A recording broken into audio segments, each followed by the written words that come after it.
사무엘상하 8번째 시간입니다. 높은 산 시편 68편은 언약궤가 예루살렘에 옮겨졌을 바로 그때에 쓰여졌던 것 같다.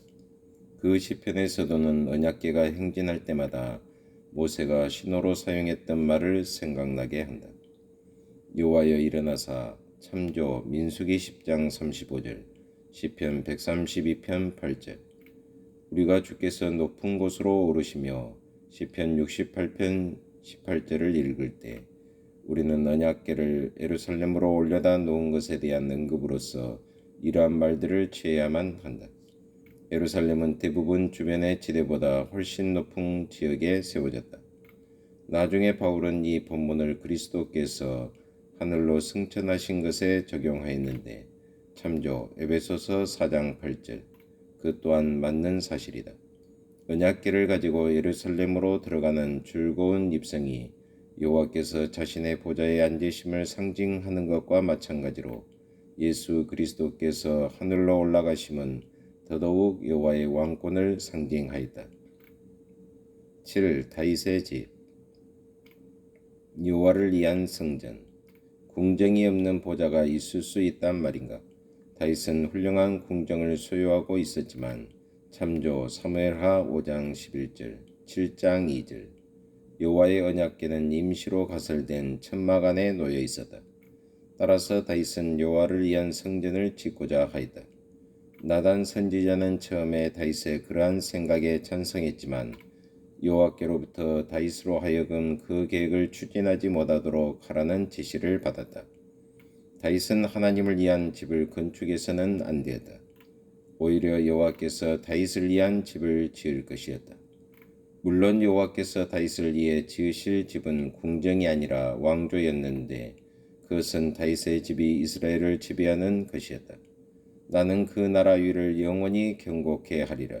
사무엘하 7장 13절 다윗은 깊이 감사하는 기도로서 자신의 마음을 여호와께 쏟아부었다.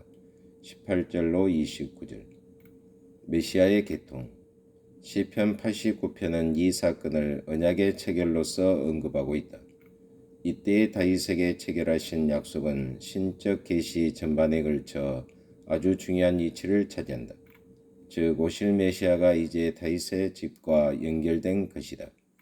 에덴 동산에서 여호와께서는 여자의 후손에 대하여 개괄적으로 언급하셨는데 후에 메시아의 계통은 더욱더 분명해져서 셈, 아브라함, 이삭, 야곱 그리고 유다로 연결되었고 이제는 그 범위가 더욱 좁아져서 다윗의 집으로 제한되었던 것이다. 많은 선지자들이 이상의 주제에 대하여 언급해야만 했다. 이새의 줄기에서 한 싹이 나며 그 뿌리에서 한 가지가 나서 결실할 것이요. 시편 11편 1절 그리고 천사 가브리엘이 마리아에게 나타나 그녀가 예수님의 어머니가 될 것이라고 말했을 때 그녀는 사무엘하 7장을 회상하게 하는 말씀으로 응답하였다. 저가 큰 자가 되고 지극히 높으신 이의 아들이라 일컬을 것이요 주 하나님께서 그 조상 다윗의 위를 저에게 주시리니 영원히 야곱의 집에 왕노릇 하실 것이며 그 나라가 무궁하리라. 누가복음 1장 32절 33절 예수 그리스도는 다윗의 어린 양이시다. 참조 마태복음 1장 1절 15장 22절 20장 30절 21장 9절 15절 23장 42절 AD 325년에 연연 이른바 니케아 신조에서조차도 우리는 나단 선지자가 그리스도에 관해 그의 왕국이 영원히 계속될 것이다 라고 예언했던 말씀의 메아리를 들을 수 있다. 밧세바 다윗의 일생에 있어 최절정의 시기는 바로 이 무렵이었다. 그는 많은 나라들을 정복하였으며 사무엘하 8장 또한 사울의 집에도 자비를 베풀었다. 9장 시리아 족속과 암몬 족속도 그의 군대에 격퇴되었다. 그러나 다윗이 아무리 위대하다 할지라도 그는 자신의 백성을 영광 가운데로 인도해 내지 못하였다. 그의 위대한 자손 예수 그리스도 죄가 없으신 그분께서 그 일을 이루실 것이었기 때문이다. 유감스럽게도 다윗이 햇사람 우리야 장군을 죽일 것을 계획하고 그의 아내 밧세바를 취했을 바로 그때에 이상의 사실은 분명하게 되었다. 다윗이 큰 죄를 범했음을 깨닫도록 하기 위해서 나단 선지자가 보내졌다. 이 왕은 선지자 없이는 살 수 없었는데 그것은 그가 이상적인 메시아적 왕과는 아주 거리가 멀었음을 보여주는 것이다. 그렇지만 다윗은 이 점에 있어서 사울과 같지 않았으니 그는 죄에 대하여 참으로 깨달음을 나타내었던 것이다. 내가 여호와께 죄를 범하였노라. 사무엘하 12장 13절. 시편 51편은 용서를 구하는 사제의 기도문으로서 그의 죄가의 심도를 드러내 보여준다. 시편 32편 역시 다윗의 일생을 통하여 이 사건을 회상하는 것이었을 것이다.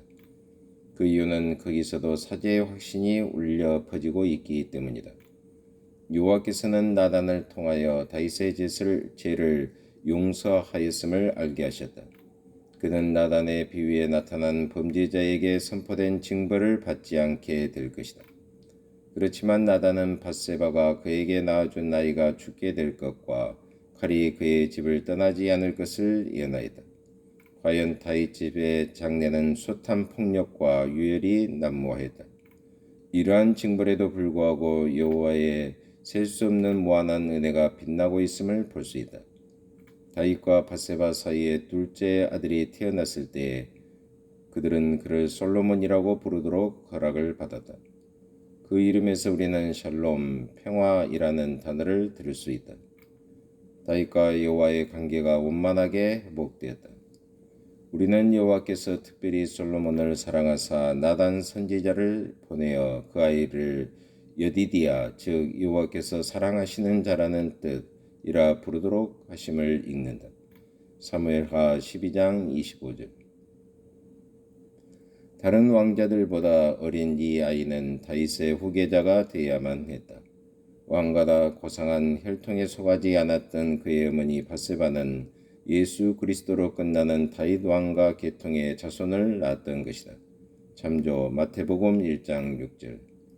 이는 나중에 처음 되리라는 예언이 아닌가.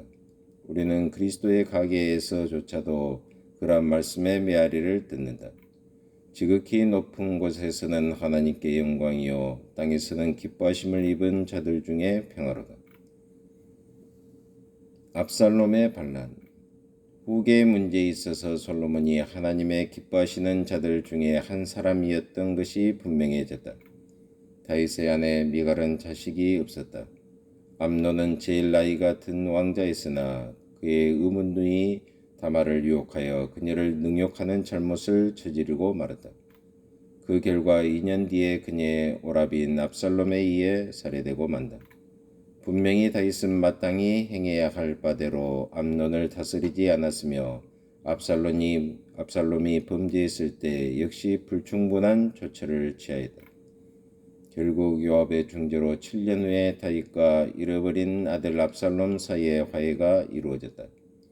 다윗에게는 그와 같은 문제들을 단호하게 다룰 만한 용기와 힘이 없었음이 분명하다. 하나님 아버지 참으로 감사합니다. 계속해서 사무엘 상하를 배우게 하심을 참으로 감사합니다. 사무엘 상하 전반에 걸쳐서 면면이 흐르는 하나님의 경륜을 저희들이 배우면서 좀 더 하나님을 경외하는 저희 삶이 되게 하여 주옵소서. 예수 그리스도의 이름으로 기도하옵나이다. 아멘.